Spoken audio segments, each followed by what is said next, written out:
Here's something that might surprise you. Saudi Arabia, once seen as just an oil power, has become one of the world's most effective diplomatic mediators, even bringing US and Russian officials to the same negotiating table in 2025. That's fascinating how they've managed such a dramatic transformation. What really strikes me is how deliberate and strategic this shift has been. Well, you know what's particularly interesting about their approach? They've mastered this delicate balance of maintaining relationships with seemingly opposing powers.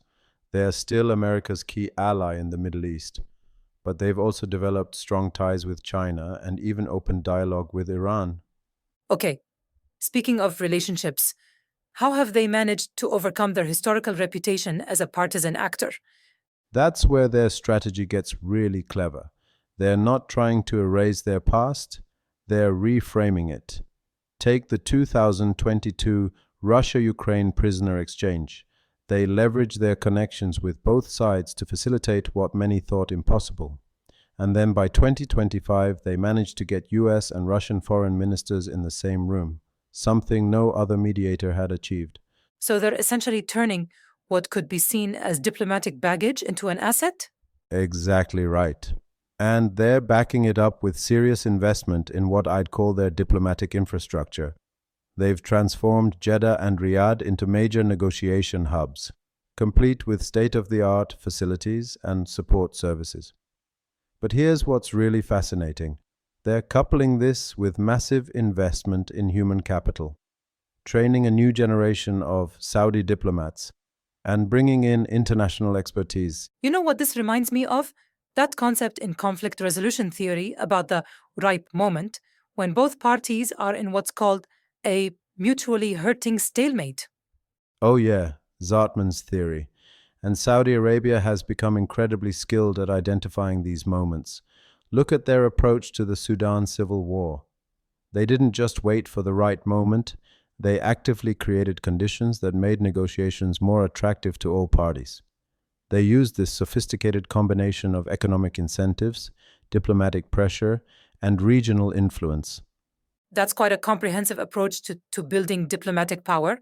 What other tools are they using? Well, they're leveraging everything from their economic clout, remember they're still one of the world's largest oil producers, to their unique geographic position between East and West.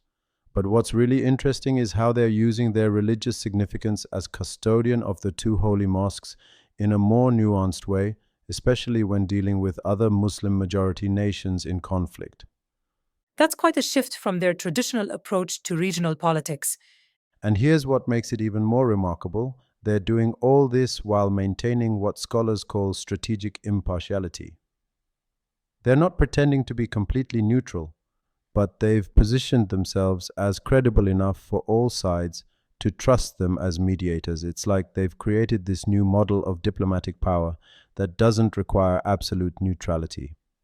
Looking ahead, do you think this could change how other countries approach international mediation? Oh, without a doubt. We're already seeing countries like Turkey, India, and Qatar studying the Saudi playbook. The key lesson seems to be that in today's multipolar world, the ability to bridge divides and facilitate dialogue is becoming as valuable as traditional forms of power. It's really about mastering what we might call diplomatic entrepreneurship. That's an interesting way to frame it. Diplomatic entrepreneurship. You know what's really going to be fascinating to watch? How this model evolves as global conflicts become more complex. The Saudi example shows that with the right strategy, resources, and patience, countries can transform themselves from being part of the problem to being part of the solution. It's a new kind of power projection that might well define international relations in the coming decades. Well, it certainly gives us a lot to think about in terms of how diplomatic power might evolve in the future. And that's really the key takeaway here. In a world where traditional power structures are shifting, the ability to bring parties together and facilitate dialogue might become the most valuable diplomatic currency of all. Saudi Arabia isn't just mediating conflicts, they're rewriting the rules of international diplomacy.